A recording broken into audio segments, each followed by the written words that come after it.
datang di Lumicast atau Lumiera Podcast. Oke teman-teman, ini adalah podcast pertama yang diselenggarain oleh MPK SMA Negeri 3 Klaten. MPK itu Majelis Permusyawaratan Kelas, kalau yang belum tahu. Jadi di sini kami akan menghadirkan narasumber-narasumber menarik yang tentunya akan memberikan motivasi-motivasi untuk teman-teman semuanya, baik itu dari pengalaman mereka, cerita-cerita atau sharing-sharing ringan nanti. Tapi sebelumnya kayaknya perlu dijelasin gak sih kok namanya bisa Lumicast itu kenapa? Oh boleh itu kak. Kamu mau jelasin? Boleh. Oke teman-teman. Nah jadi itu Lumicast itu kepanjangannya itu Lumiera Podcast. Nah Lumiera itu tuh diambil dari maskot kita, maskot MPK. Nah itu tuh rubah putih dari kutub gitu. Jadi maskot MPK tadi dipakai untuk nama podcast ini. Ya. Kemudian di sini tuh ada dua segmen utama ya. Yang pertama ada Student Voice, yang kedua ada Insight Smaga. Nah kalau Student Voice itu kita akan menghadirkan narasumber yang berasal dari luar Smaga, yang tentunya juga akan memotivasi teman-teman, baik itu tentang belajar mereka atau mungkin pengalaman-pengalaman mereka. Kemudian yang kedua ada Insight Smaga. Insight Smaga itu kita menghadirkan narasumber yang berasal dari Smaga itu sendiri, jadi mana mereka belum menjadi alumni atau mungkin hampir-hampir jadi alumni sih sebenarnya. Kemudian mereka juga nggak kalah menarik dari narasumber yang luar gitu. Dan sekarang ini kita berada di segmen Insight Smaga. Kira-kira teman-teman kepo nggak sama narasumber kita pada podcast kali ini? Masa nggak kepo? Atau kita kasih clue? Boleh? Kalau aku bisa ngasih clue-nya, ini berkaitan sama leadership. Teman-teman yang tahu leadership nggak? Ada yang tahu nggak? Tahu ya. Leadership itu nanti berkaitan sama kepemimpinan. Dan juga clue yang kedua yang pastinya organisasi gitu. Mungkin nanti kalau teman-teman udah lihat dari sampulnya udah tahu ini siapa mungkin, tapi belum bisa nebak untuk namanya siapa. Terus beliau teman-teman narasumber kita ini dari organisasi apa dan sebagai apa. Kayaknya nggak usah lama-lama, kita langsung spill aja kali ya narasumber kita pada kali ini siapa. Kita hitungin dari 3, 2, 1 ya teman-teman. Nanti kalau udah close up narasumber kita beri tepuk tangan yang meriah. Kita hitung ya, 3, 2, 1. Jadi ini adalah narasumber kita pada pagi hari ini. Ada Mas dan Mbak ya, kan kita belum tahu namanya nih. Habis ini kita minta buat perkenalan ke teman-teman. Mau dari mana? Dari yang kiri atau yang kanan? Atau mau Kambing sud atau mau gimana? Kertas? Boleh. Ladies first. Oh, ladies first. Oke, jadi yang cewek duluan. Boleh Mbak mengenal diri? Oke. Halo semuanya, salam kenal. Halo Mbak Aleta. Ya kok spill namanya? Ya udah nggak apa-apa ya. Nama saya Aleta Chandra Levina, teman-teman bisa panggil aku Aleta. Kebetulan sekarang berada di bangku kelas 12A SMA Negeri 3 Klaten, dan alhamdulillah besok tanggal 5 kemungkinan akan lulus ya. Oke, amin, lulus. Pasti bisa dipanggil Mbak Aleta ya tadi? Iya, panggil Aleta aja. Kalau yang pakai baju putih nih, namanya Mas siapa? Boleh kenalan ke teman-teman dong? Oke, halo semuanya, perkenalkan nama saya Daniel Rondo Tamar Sugiarto, biasa dipanggil Daniel. Saya berada di kelas 11 SMA Negeri 3 Klaten. Oke, tadi kan aku sempat nyinggung terkait clue ya, leadership dan organisasi. Aku mau tanya nih, Mas sama Mbak ini berarti terlibat ke organisasi apa kalau boleh tahu, biar teman-teman bisa tahu juga. Terus sebagai apa gitu? Yang mana? Jangan ladies first terus dong. Oke. Jadi di Smaga ini aku punya aku ada di organisasi itu lebih dari satu teman-teman. Oh, apa tuh? Banyak itu pasti. Ya. Banyak banget. Yang pertama itu udah pasti OSIS. Kemudian ada Pretana Birawa juga. Oke, Pretana Birawa itu apa Mas? Paskib ya? Nah, Pretana Birawa itu organisasi Paskib yang ada di SMA Negeri 3 Klaten. Paskibnya Smaga. Kalau sebagai apanya boleh dikasih tahu dong ke teman-teman? Aku di Pretana Birawa sebagai Giat Parawana. Jadi buat teman-teman yang nggak tahu apa sih itu Giat Parawana. Jadi Giat Parawana itu sama aja kayak pusat informasi. Humas dan IT-nya Pretana Birawa itu nama jabatannya Giat Parawana. Oke. Kemudian di OSIS. organisasi OSIS, aku menjabat sebagai ketua umum periode 2025-2026. Berarti saat ini masih menjabat ya. Ya. Oke. Oke, sekarang ladies yang cewek. Oke, dari Mbak Aleta. Oke, kalau di SMA Negeri 3 Klaten aku cuma ikut MPK aja sih. Tapi aku ikut ekskul English Club. Jadi di situ bukan organisasi, cuma ada strukturnya juga. Oke. Cuma di situ aku hanya sebagai pendamping aja. Terus kalau di MPK SMA Negeri 3 Klaten tahun 2024-2025 kebetulan aku menjabat sebagai ketua umum. Oke, keren. Jadi depan kita nih ketua-ketua semua teman-teman. Jadi kayak ketua ini. pasti cara memimpin anggotanya juga udah bagus banget pastinya kan. Tapi gini, aku mau tanya, kan kalau sekarang di masa SMA kan Mas sama Mbak ini kan sudah menjabat, sudah pernah dan juga menjabat sebagai ketua ya. Pastinya kan nggak semudah itu buat improve di SMA buat menjadi kayak ketua, apalagi kan ketua mengkoordinasi anggota-anggotanya gitu ya. Boleh dong diceritain gimana dulu kayak mungkin zaman SMP-nya atau mungkin sebelum masuk SMA deh sempet ada kayak ketakutan gitu nggak sih, kayak cerita khususnya gitu. Dari siapa boleh? Mungkin yang pengalamannya lebih banyak balik. Selalu mempersilahkan perempuan teman-teman. Oke. Ladies first. Dari SMP ya. Oke. Kalau dari SMP itu kan aku SMP waktu masuk itu masih COVID ya teman-teman. Oke. Jadi belum ada kegiatan sampai aku kelas 8 semester 2 itu baru boleh masuk tapi sesi-sesi. Nah, tetapi walaupun COVID dan belum boleh ada kegiatan, aku tetap join ke organisasi siswa intrasekolah, OSIS. di mana di sekolah, aku sekolahnya di SMP Negeri 1 Klaten ya. Jadi di SMP Negeri 1 Klaten itu tetap ada event-event online yang diselenggarakan oleh OSIS SMP Negeri 1 Klaten. Nah, dari situ kenapa kok aku berminat untuk join organisasi? Karena pertama kakak juga ikut organisasi. Jadi kakakku waktu SMP, SMA aktif di organisasi. Jadi aku terpacu untuk ikut juga karena melihat soft skill yang didapetin tuh banyak banget dari situ. Makanya waktu di SMP aku join dan ternyata karena waktu itu COVID, jadi aku merasa belum maksimal di organisasi. Makanya waktu di SMA aku berencana untuk ikut organisasi lagi. Cuma waktu itu masih bingung kan organisasinya milih apa. Terus aku tertarik sama MPK karena belum ada waktu di SMP.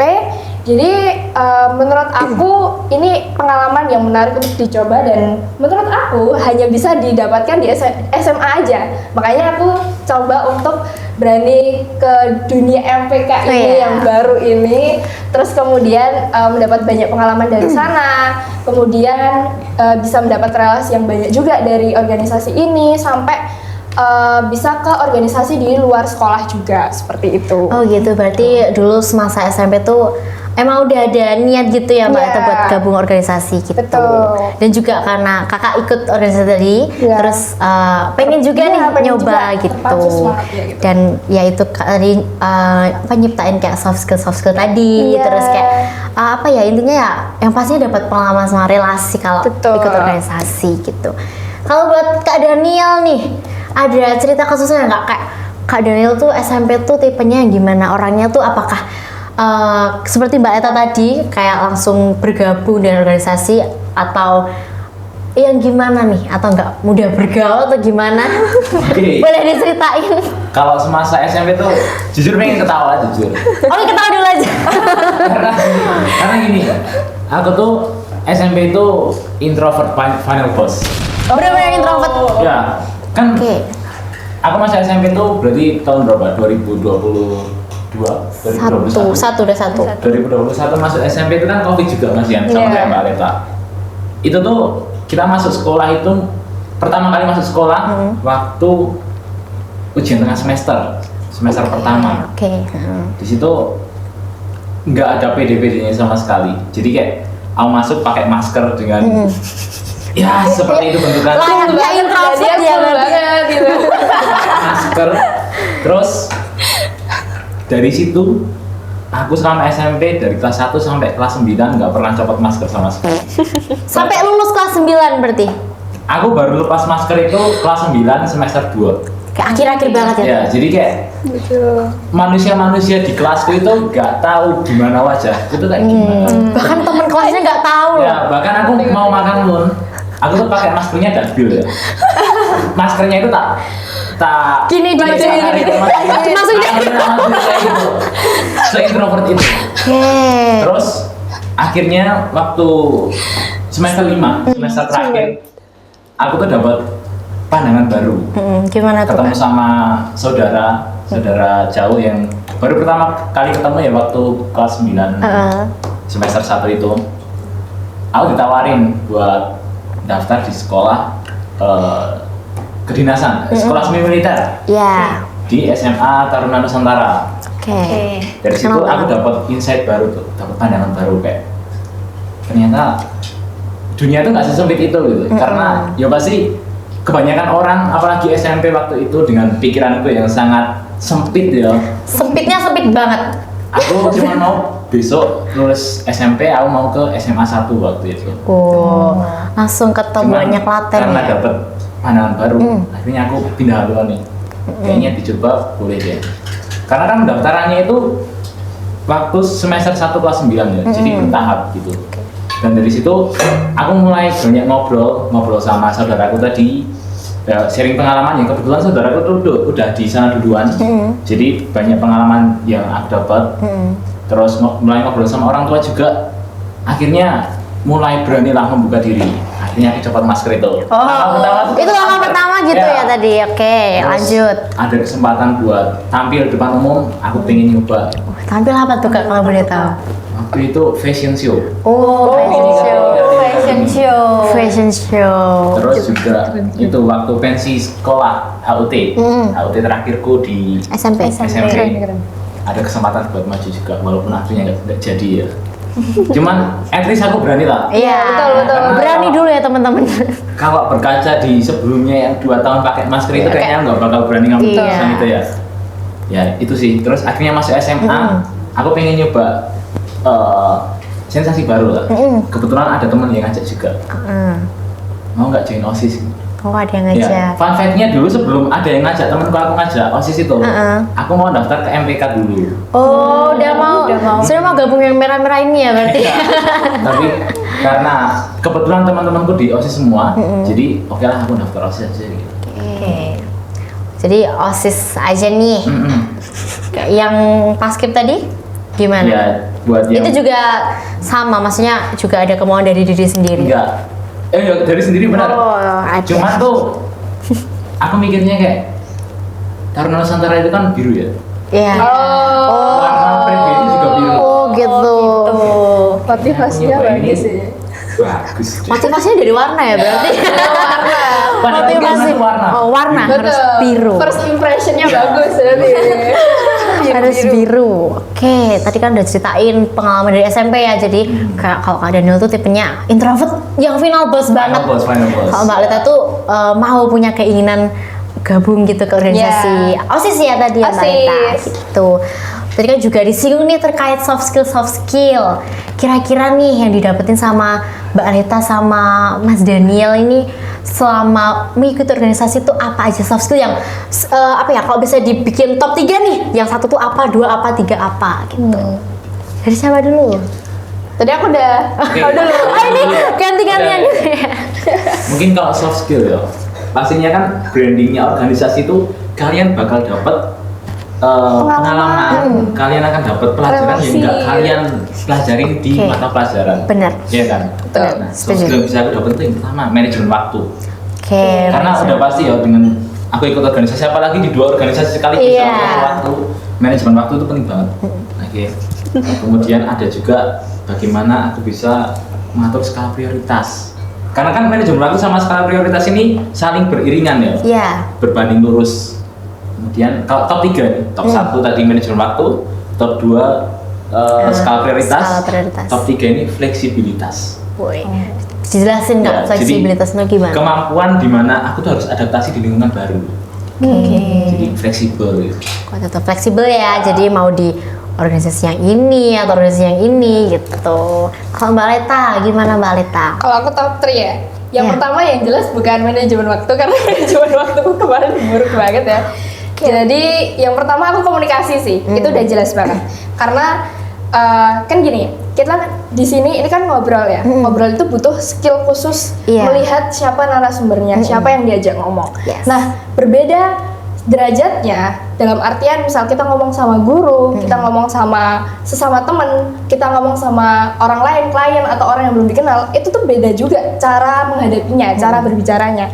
Jadi yang jelas pasti mengajarkan bagaimana teknik-teknik berkomunikasi dengan orang lain. Itu yang pertama. Terus yang kedua, kalau menurut aku lebih mengendalikan ego. Jadi kita tuh semuanya punya ego, kita semua punya karakteristik yang berbeda-beda. Tetapi sifatku yang dulu itu menurutku masih cenderung untuk egois di SMP, terus awal-awal di SMA juga gitu. Nah, dengan cukup lama sih, kira-kira 6 tahunan aku berada di organisasi itu cukup banyak meredam egoku, sehingga aku tuh jadi lebih mengerti teman-teman itu maunya seperti apa, lebih bisa mendengarkan orang lain, jadi lebih bisa berbaur dengan orang lain juga seperti itu. Dan menurut aku tidak harus semuanya itu menurut kepada ketuanya juga kan. Jadi ada baiknya juga kita mendengarkan apa yang diopinikan oleh anggota-anggota kita, teman-teman kita kayak gitu. Jadi itu penting banget buat terutama orang-orang yang ingin menjadi leader ya, mengendalikan ego itu penting banget. Terus yang ketiga itu tadi manajemen waktu, walaupun manajemen waktuku masih buruk tapi menurut aku masih lebih baik dibandingkan sebelumnya, karena aku tahu kalau manajemen waktuku itu sedikit demi sedikit berprogres gitu. Jadi dulu waktu mungkin April tahun kemarin ya, itu tuh pertama kalinya aku merasa manajemen waktuku tuh buruk banget. Karena aku di situ posisinya nyabang di 3 atau 4-an organisasi, dan di mana ternyata itu lama-kelamaan dipromosikan ke jabatan yang lebih tinggi gitu. Jadinya cukup kewalahan, bahkan ada saat di mana aku tuh makan pakai tangan kanan sambil tangan kirinya megang laptop gitu. Itu sering banget aku lakukan, jadi nggak ada waktu buat tidur lah dan lain-lain. Pulang sampai jam 1 malam tuh baru pulang juga pernah kayak gitu-gitu lah. Nah itu menurutku manajemen waktu sih yang mengajarkan aku kayak, oh seharusnya kalau misalkan berorganisasi itu kita jadi lebih tahu mana yang lebih harus diprioritaskan dan lain-lain seperti itu. Oke, jadi tadi banyak ya, tadi dari Mas Jona tadi nyebutin yang pertama itu ada apa tadi? Manajemen waktu. Manajemen waktunya, kemudian ada skala prioritasnya, ketiga fleksibilitas, dan dari Mbak Leta tadi menyampaikan komunikasi, gimana kita, yang kedua menekan ego kita ya Mbak Leta. Karena itu kalau kita menjadi leader, terutama itu harus menekan ego dan mendengarkan anggota kita yang lain. Dan yang terakhir manajemen waktu. Dan soft skill itu pastinya juga nggak cuma di masa SMA kita juga, pastinya berguna untuk besok ke jenjang selanjutnya, misalnya kerja atau dunia perkawinan gitu. Masnya kok muter-muter terus dari tadi? Di rumah nggak ada nyaman ini tempat duduknya nyaman. Ini disuruh muter katanya. Oh ya udah. Muter aja. Kalau menurut Mas Mbak nih, berarti soft skill tadi emang kalau bisa dibilang nih sebagai bekal utama buat ke jenjang karir, atau ada selain soft skill yang, atau mungkin hard skill bisa menjadi kayak penentu kita untuk jenjang selanjutnya? Hard skill ya. Kalau menurut aku soft skill yang tadi itu perlu banget karena itu sebagai basic kita untuk ke jenjang selanjutnya. Dan kalau hard skill sih menurut aku lebih ke bagaimana gini, hard skill ini kan banyak ya macamnya. Nah, tergantung kita mau fokusnya di bidang yang apa. Tapi yang paling penting itu tetap kita harus bisa menguasai teknologi juga, karena sekarang dunia serba digital, jadi pasti semua lini itu butuh teknologi juga. Jadi ya selain mengembangkan soft skill yang tadi disebutkan, hard skill seperti menguasai teknologi seperti komputer ataupun mungkin kamera dan lain-lain, itu tuh sangat-sangat penting dan pasti dibutuhkan di dunia pekerjaan atau di perkuliahan nanti. Dari aku itu sih. Kalau dari Kak Daniel, gimana Kak? Kayak soft skill atau hard skill? Pilih deh antara soft skill atau hard skill yang kira-kira menunjang masa depan Kakak, baik di dunia karir atau mungkin nanti di kalau bilang kehidupan selanjutnya itu terlalu jauh. Intinya masa depan Kakaknya deh. Oke. Kok karir? Kalau soft skill udah pasti tadi yang udah aku sebutin ya, manajemen waktu, fleksibilitas, terus prioritas juga. Sama mungkin kalau boleh ditambahin itu ada juga yang namanya problem solving. Ya betul. Problem solving. Berarti emang soft skill tadi emang dibutuhin gitu ya buat masa depan kita, terutama di jenjang karir, gimana kita tadi berkomunikasi, terus dan lain sebagainya gitu. Oke. Kamu mau tanyakan? Mau banget tuh Kak. Oke. Kita tanya aja semua kita gali narasumber kita lagi. Nah, menurut Mas Mbak nih, pengalaman sama relasi itu tuh bisa menjadi kayak nilai tambahan nggak sih kalau selain di akademik gitu? Pasti ya. Pasti. Ada contohnya nggak? Cerita? Iya, cerita khusus gitu. Karena gini.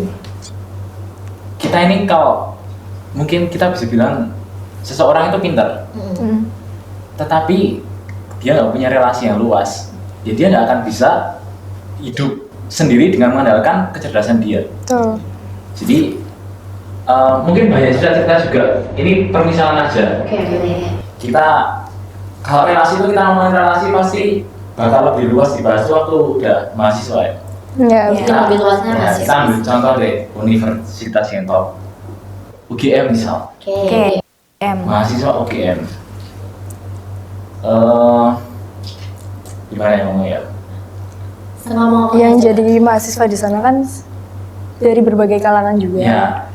Jadi kan ketika kita lulus dari UGM misal, kita punya relasi teman-teman yang udah pernah lulus dari UGM dan dia udah ada di struktural sebuah perusahaan tertentu dan dia punya power untuk bisa menerima karyawan-karyawan baru. Nah, relasi itu penting di situ karena ada beberapa momen tuh ya kayak perusahaan tuh memprioritaskan mahasiswa-mahasiswa lulusan UGM untuk bisa masuk ke dalam perusahaan tersebut. Oke. Dan diutamakan itu ya relasi pastinya. Oke, dari Kak Daniel ceritanya itu ya misalkan dari universitas terkenal deh yang UGM tadi. Kalau misal ya kita tuh yang terpenting dalam hidup kita juga relasi karena yang untuk itu ya yang menunjukkan sih kayak mengarahkan mahasiswanya itu untuk ke perusahaan-perusahaan tertentu dan itu perlu relasi banget gitu. Terus atau Mbak Eta ada cerita khususnya? Oke, kalau dari aku sih gini, kali ini kita ngomongin pengalaman, relasi, sama soft skill. Ya, soft skill. Dari pandangan aku, pengalaman itu kan semua hal yang kita alami, baik itu baik maupun buruk, itu semua adalah pengalaman. Nah, dari pengalaman itu, soft skill adalah keterampilan yang kita dapatkan dari pengalaman tersebut. Jadi pengalaman ini kayak jam terbangnya. Soft skill ini keterampilan apa yang kita dapatkan dari situ. Terus relasi adalah koneksi yang kita bentuk berdasarkan pengalaman yang tadi. Nah, karena itu semakin banyak pengalaman yang kita dapatkan. Kita kan di organisasi ini janjinya ya, itu kan banyak pengalaman gitu. Nah, dengan kita memperoleh banyak pengalaman dari organisasi, kita tuh secara tidak langsung kita menambah jam terbang kita untuk mengasah soft skill, terus juga menambah relasi kita. Nah, kalau cerita-ceritanya sih dari aku pribadi itu aku melihat kalau misalkan nih kita ada di suatu tempat yang baru, kita pasti melihat ada orang-orang yang secara tidak langsung cara mereka berbicara itu sudah dapat meyakinkan orang lain kan. Nah, dari situ kita bisa tahu, oh ini sudah berpengalaman. Padahal bisa jadi dia cuma pintar ngomongnya aja. Tapi itu penting kan, karena soft skillnya dia adalah bisa meyakinkan orang lain. Jadi secara tidak langsung kita sudah memperoleh kepercayaan dari situ. Nah, dari semua hal ini, dari kita memperoleh pengalaman dan juga soft skill, yang penting itu kan relasi ya. Sedangkan relasi itu bisa kita dapatkan apabila kita sudah memperoleh kepercayaan dari orang lain. Jadi kenapa kok ini penting banget? Karena kita saat sudah tidak berada di SMA ini, berarti kuliah ataupun kerja itu pasti harus memiliki relasi untuk bisa menggapai mimpi kita, karena mau bagaimanapun kita harus diberikan kepercayaan oleh orang lain untuk diberikan kesempatan yang lebih banyak dan lain-lain. Jadi itu membuka peluang kita juga untuk meraih mimpi kita juga gitu. Jadi pasti lebih penting, iya. Jadi pengalaman, soft skill dan relasi itu saling berkaitan. Betul. Kalau ada pengalaman pasti kita bisa mendapatkan soft skill itu tadi, dan kita hasilnya nanti kita memperoleh relasi yang betul tadi, dan manfaatnya banyak banget, apalagi buat nanti jenjang karir atau mungkin kalau kita membangun jenjang karir perusahaan-perusahaan seperti itu. Terus kalau tadi aku sempat bilang kalau ketiga hal tadi itu saling berkaitan. Nah, terus kalau tiga hal itu saling berkaitan, apakah kalau di SMA ini nih, di jenjang SMA ini, pelajar-pelajar SMA itu sangat dibutuhkan ketiga hal tersebut atau justru sebaliknya?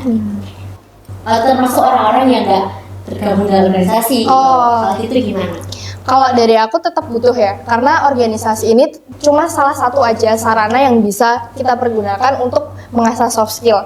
Karena ada banyak juga kayak ekstrakurikuler yang memang kita minati, atau mungkin sudah mulai magang atau bekerja di luar. Kemudian ada juga yang membantu orang tuanya dan lain-lain untuk di pekerjaan orang tuanya. Itu kan juga banyak juga siswa yang kayak gitu. Nah, menurut aku semua pengalaman itu penting. Yang penting kita mendapat banyak pelajaran dari situ, dan kita bisa memanfaatkan kepercayaan yang orang-orang berikan kepada kita dengan baik.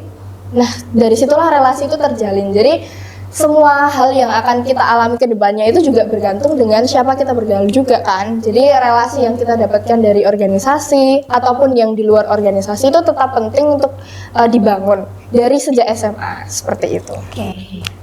Mau dari Kak Daniel? Sepakat. Ya, jadi aku setuju sama apa yang dia ngomongin sama Mbak Aleta tadi bilang. Organisasi itu cuma jadi salah satu tempatnya. Iya, betul.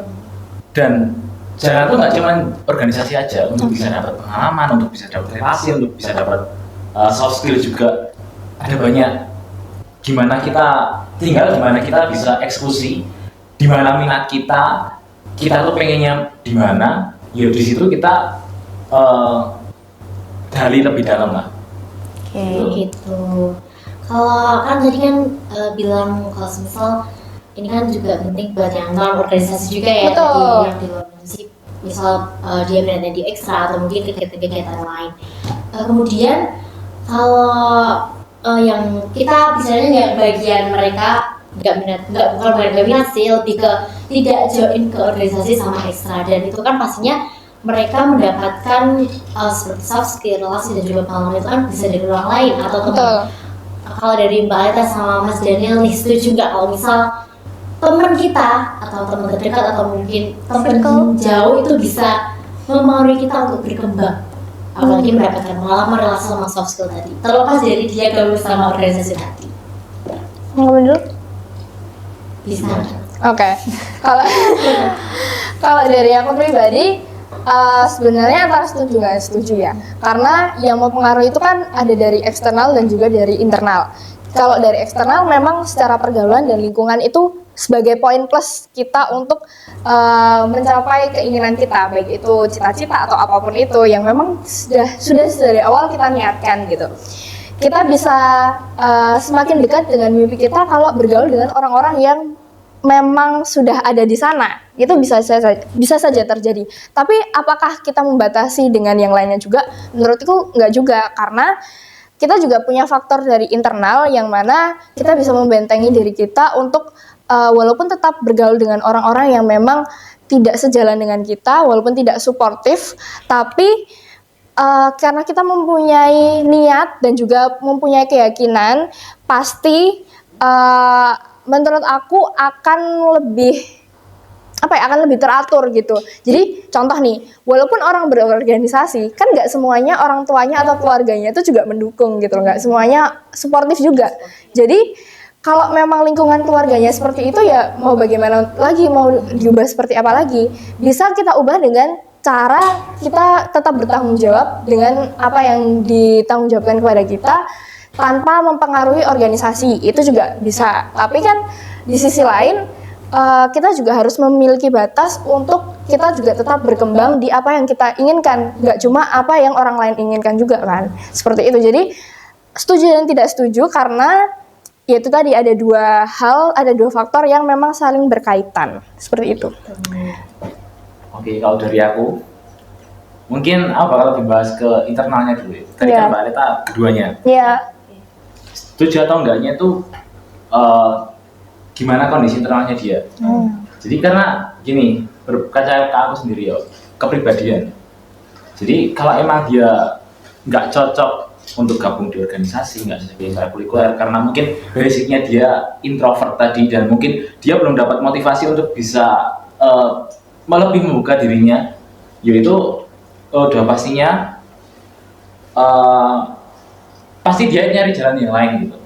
Dan salah satu jalan yang bisa dia tempuh ya mungkin dari teman-temannya dia, gimana dia berkomunikasi dengan teman-teman dia sehingga pengalaman yang didapetin sama teman-temannya dia itu tadi bisa di-share ke dia dan itu yang membuat dia improve gitu. Itu sih. Dari internal tadi yang teman-teman tadi bisa membantu kita ya, berarti untuk mengembangkan diri kita apalagi dalam sosial dan malam relasi tadi. Jadi faktornya tuh banyak dari lingkungan kita, dari teman-teman, kemudian dari keluarga juga bisa. Tuh. Terus kalau udah bicara tentang faktor nih, kan pastinya kan kalau kita nggak mengembangkan atau kita nggak mencari pengalaman itu sendiri, relasi kemudian soft skill itu pasti juga akan memberikan apa ya, kayak kamu dikasih pesan kamu tuh nggak bisa apa-apa, jadi kayak dampaknya gitu loh. Kalau dari Mbak Aleta sama Mas Daniel mungkin bisa dijelaskan sekiranya orang itu menerima dampak dari karena mereka nggak mau mencari ketiga hal tadi dan mau mencari ketiga hal tadi, jadi ada dampak positif sama negatifnya gitu. Dari Daniel. Banyak gimana? Tadi kan udah bicara faktor-faktornya juga dan pemahaman secara umum terkait pengalaman, relasi sama soft skill. Nah sekarang gimana kalau ada orang nih satu, dia tuh nggak mau mengembangkan yang namanya atau nggak mau cari ketiga hal tadi, pengalaman, relasi sama soft skill, dan satunya mau dia tetap mau improve gini mau cari kegiatan lain-lain, terus mau mendapatkan soft skill tadi. Nah apa dampak yang diterima kalau orang ini nggak dan orang ini mengembangkan? Oke, jadi perbandingan ya. Perbandingan. Jadi dua orang kan ini, satu nggak mau, satunya mau. Dampak positif negatifnya. Oke, mungkin buat yang pertama, buat yang nggak mau untuk membuka diri, nggak mau untuk mencari pengalaman, nggak mau untuk mencari relasi, nggak mau untuk mencari soft skill, itu pasti berbandingnya tuh jomplang banget antara positif dengan negatifnya. Pasti negatifnya tuh perbandingannya lebih gede, karena itu tadi salah satu hal yang menunjang masa depan kita, salah satu hal yang menunjang kehidupan kita selanjutnya itu ya dengan kita mengembangkan tadi tiga hal tadi ya. Dan pastinya ketika itu kita udah nggak dapet dan kita nggak punya passion buat mengembangkan itu, maka secara otomatis juga sih lama-lamaan pasti juga gimana ya, dia nggak akan dapat apa yang didapat sama orang yang mau mengembangkan gitu. Nah, ketinggalannya jauh banget. Ya, jadi gapnya tuh jauh banget. Jauhnya pakai banget. Ya. Terus kalau dampak positifnya mungkin positif buat diri dia sendiri. Karena dia dengan begitu dia terus ada di zona nyaman. Dan pastinya kita nih berempat di sini, kalau kita ada di zona nyaman pasti mau kemana-mana juga udah mager banget guys kalau udah di zona nyaman. Ya kan. Nah, pasti dampak positifnya buat dia sendiri aja. Padahal kalau kita pergi ke yang lebih luas lagi, ternyata dampak negatifnya itu gede banget. Kalau kita bandingin sama orang yang mau membuka diri, dia mau mengembangkan tiga hal tersebut, ya otomatis dia bakal mendapatkan sesuatu yang lebih. Dia dapat gimana cara dia mengembangkan diri itu, dia lebih terbuka dan dia itu punya kesempatan yang lebih besar. Jadi untuk yang kamu buka tadi kesempatannya bisa dibilang ini ya, kecil gitu. Kalau yang mau membuka diri terus kayak mau improve, mau mencari tahu semua hal itu kesempatannya lebih besar. Dan pasti orang yang mau membuka diri itu melihat orang yang malas itu banyak senangnya Mas.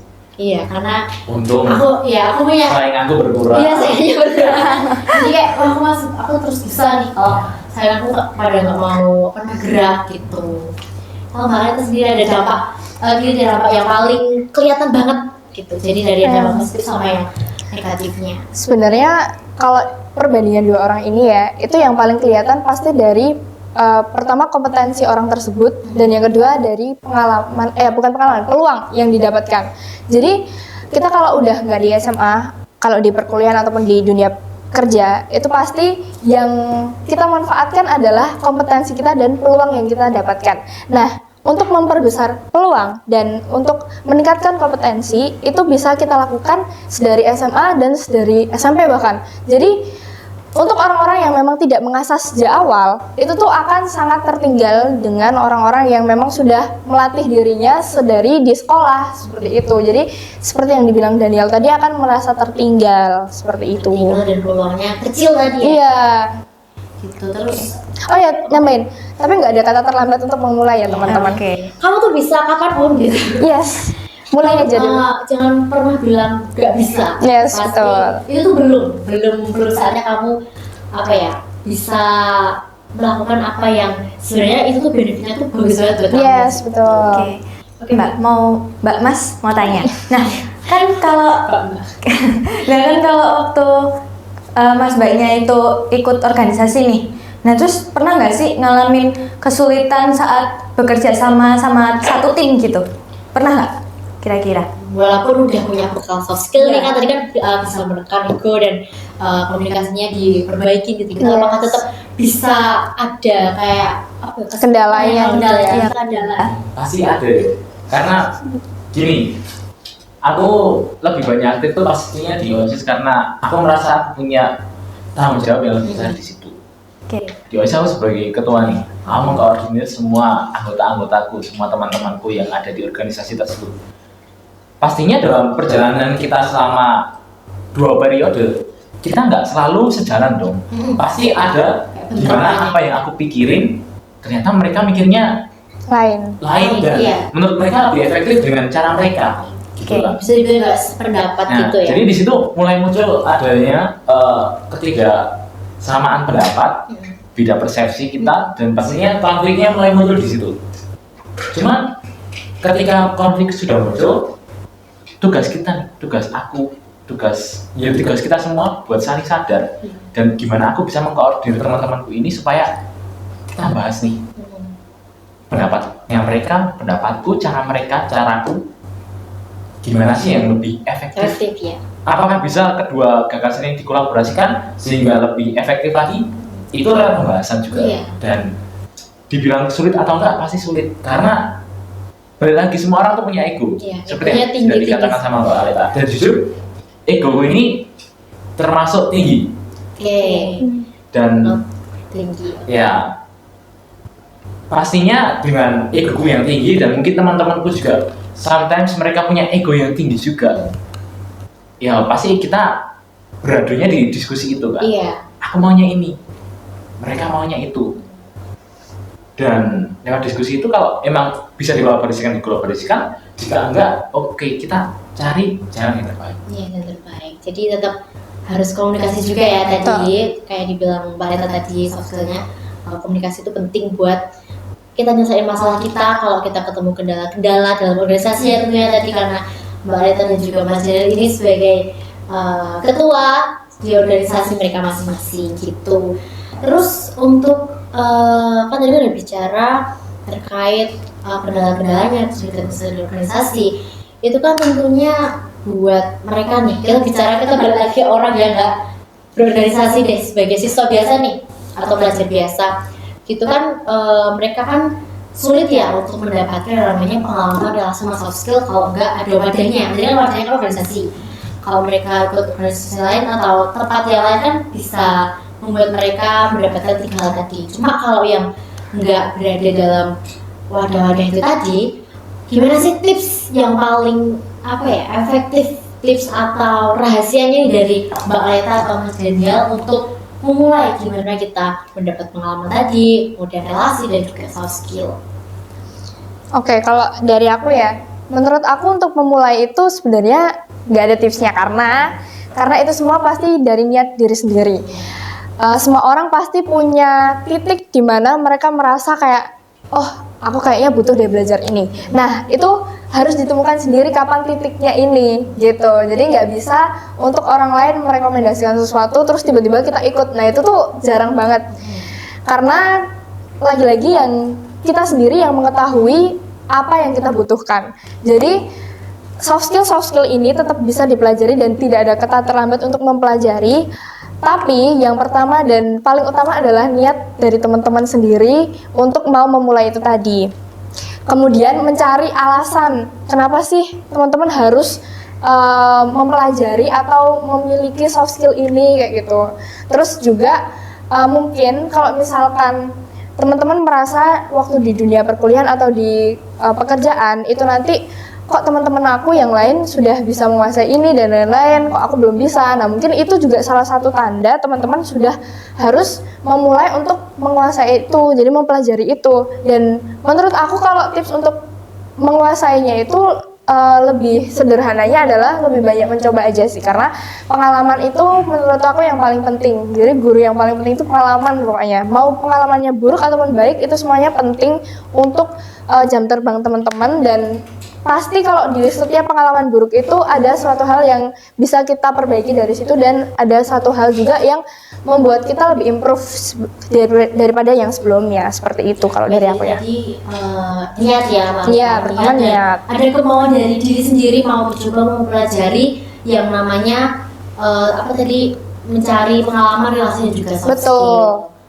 Tuh, apakah Mas Daniel ada tips khususnya atau sama beda-beda tips sama Mbak Reta? Mungkin Mbak Reta tadi memberikan beberapa poin-poinnya. Iya. Niat sama mau mencoba. Iya, mau mencoba. Aku kalau boleh nambahin, sebelum niat itu berapa sih yang pertama ya Pak? Iya. Pertama itu niat, kemudian sebelum masuk ke berani mencoba, kita harus punya yang namanya kepercayaan diri. Betul. Karena banyak orang itu mereka menutup diri karena dia nggak pede dengan diri dia sendiri gitu.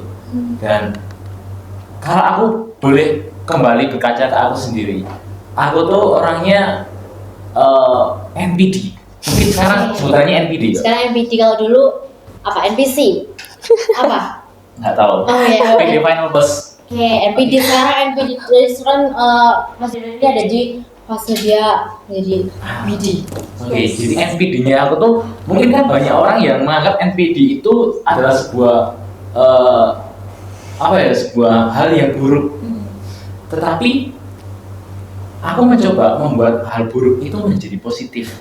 Karena nggak semua hal buruk atau nggak semua kecacatan itu dianggap cacat ketika kita bisa menerimanya. Cara aku buat bisa berani mencoba, cara aku buat bisa mengembangkan kepercayaan diriku di depan umum adalah dengan memanfaatkan sifat NPD ini. Aku ini nggak pede guys, cuman di dalam diri aku tuh aku Pengen show off gitu. ya pengen show off. NPD-nya keluar dalam diri aku doang. Jadi aku punya pikiran, misal aku ada di sebuah kompetisi ini, belum sempat memulai kompetisi tersebut, aku udah punya keyakinan dalam diri aku, besok sih menang aku. Jadi pede itu penting banget ya. Pede penting. Tapi aku bisa keep pikiranku itu cukup di diri aku sendiri. Karena ketika aku menyampaikannya ke teman-temanku, mesti mereka bakal punya pandangan buruk ke aku dong. Karena aku pasti nggak mau hal itu. Iya, jadi keep aja buat diri sendiri Ya, aja. Berarti mungkin ya dengan catatan mungkin aku bakal memperlihatkan itu ke orang yang benar-benar dekat sama aku dan tahu sifat aku seperti apa. Jadi aku nggak takut buat mereka tuh sama persepsi ke aku. Jadi salah satu tipsnya itu kalau mau mencoba pede dulu guys. Oke, pede. Niat, pede dan juga pede teman-teman. Oke, tadi disampaikan banyak banget terkait pengalaman, relasi sosial dan gimana sih cara meraihnya, terus faktor-faktornya apa, terus apa yang kita dapat, apa yang nggak kita dapat kalau kita nggak ngembangin, terus atau kita ngembangin juga. Habis itu juga ada cara-cara atau tips sederhana dari Mbak Reta juga Mas Daniel tadi juga disampaikan, niat mau belajar dan juga PD, NPD, jadi NPD guys. Tapi diri sendiri aja. NPD yang enggak NPD baik. Oke, NPD baik. Ya. Tuh. Kayaknya ini nanti takutnya nanti overtime. Iya, Kita durasi. persilakan buat penutupan nanti Mbak Aita sama Mas Nino kasih kata-kata motivasi buat teman-teman nih, biar teman-teman tuh juga sekarang tuh aku mau cari pengalaman relasi sama soft skill-nya itu walaupun aku nggak berorganisasi ataupun aku juga ikut organisasi gitu. Biar teman-teman juga termotivasi gitu, Kak. Boleh? Udah lah. Oke. Boleh. Ya. Singkat Oke. tapi Mungkin motivasi. yang bakal nonton podcast ini mungkin SMA gitu. SMA ya. Jadi teman-teman, masa-masa SMA itu adalah masa-masa terbaik dalam hidup, dimana kita tuh gak cuma serius aja tapi senangnya juga ada. Beda kalau kita ada di jenjang selanjutnya, mungkin sebagai mahasiswa tentu kesenangan itu perlahan-lahan mulai menjadi keseriusan.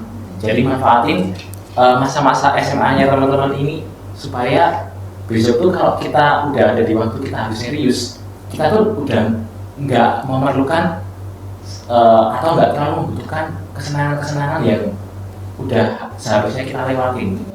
Jadi ada satu kata-kata dari salah satu tokoh namanya Benjamin Franklin. Oke. Benjamin Franklin. Ada yang kenal Ya. nggak? Lost time is never found again. Wih. Artinya apa tuh kak? Waktu yang sudah hilang itu tidak akan bisa ditemukan kembali. Jadi gunain waktu kalian dengan sebaik mungkin dan semoga melalui jalan apa yang melalui jalan yang mau kalian tempuh itu bisa membuat kalian menuju ke jenjang selanjutnya, tentunya untuk menjadi sukses. Oke. Oke. Aleta nih. Ya, dari Mbak Aleta. Kalau dari aku sebenarnya ya, kalau dari aku sendiri teman-teman itu pertama aku setuju sama kata-katanya Daniel bahwa kita tuh harus pede dan berani mencoba, karena ini yang aku temukan setelah aku cukup lama nggak sekolah lagi ya, karena udah kelas 12 ya. Jadi gini, ternyata kita tuh kalau sudah di masa itu, masih di masa sekolah itu tuh kita masih banyak untuk dimaklumi oleh orang lain. Karena kita tuh dianggap masih belajar. Jadi setiap kesalahan yang kita lakukan di SMA ataupun SMP itu dianggap sebagai proses. Jadi teman-teman nggak usah takut salah selama kalian masih berada di sekolah. Itu kalian sudah memiliki ruang untuk mau melakukan kesalahan apapun itu tuh dimaafkan teman-teman. Jadi teman-teman jangan ragu juga untuk berani melangkah dan memiliki atau mencoba hal-hal baru seperti itu. Terus aku mau ngasih kata-kata juga buat teman-teman yang Boleh. mau jadi ketua atau saat ini menjadi ketua ya. Menurut aku semua anggota atau semua teman-teman kita itu memiliki prosesnya masing-masing. Mereka tidak dibekali dari satu bukan akademis ya, tapi lebih ke soft skill-nya itu tidak dibekali dari dasar yang sama, tidak dibekali dari pengetahuan yang sama dan dari lingkungan yang sama juga. Jadi ada banyak sekali anggota atau teman-teman kita yang saat kita memimpin itu tuh berada di level yang berbeda. Karena itu teman-teman juga harus bisa memaklumi proses dari teman-teman kalian atau anggota kalian bahwa mereka itu juga sedang melakukan pembelajaran terhadap soft skill atau pengalaman yang saat ini mereka alami gitu loh. Jadi harus banyak-banyak sabar, harus banyak-banyak menekan emosinya atau menekan egonya agar kita tuh juga bisa mendampingi teman-teman kita di organisasi untuk bisa lebih meningkatkan kompetensinya seperti itu. Oke, jadi tadi disampaikan ya kalau ini tuh motivasi penting buat teman-teman yang tadi yang sebagai ketua tadi atau mungkin yang belum nih atau belum intinya nggak bergabung sama organisasi gitu ya. Mungkin itu aja yang bisa kami tanyakan ke Mbak Aleta dan juga Mas Daniel. Terima kasih sudah menyempatkan waktunya datang ke podcast Lumera Podcast pada siang hari ini. Terima kasih, semoga apa yang telah disampaikan sama Mbak Aleta atau Mas Daniel juga bermanfaat buat teman-teman semuanya. Dan pastinya teman-teman bisa belajar mulai dari sekarang dan gak ada kata terlambat. Oke. Terima kasih teman-teman. Sampai jumpa di episode selanjutnya. Kami undur diri. See you next time. Bye bye.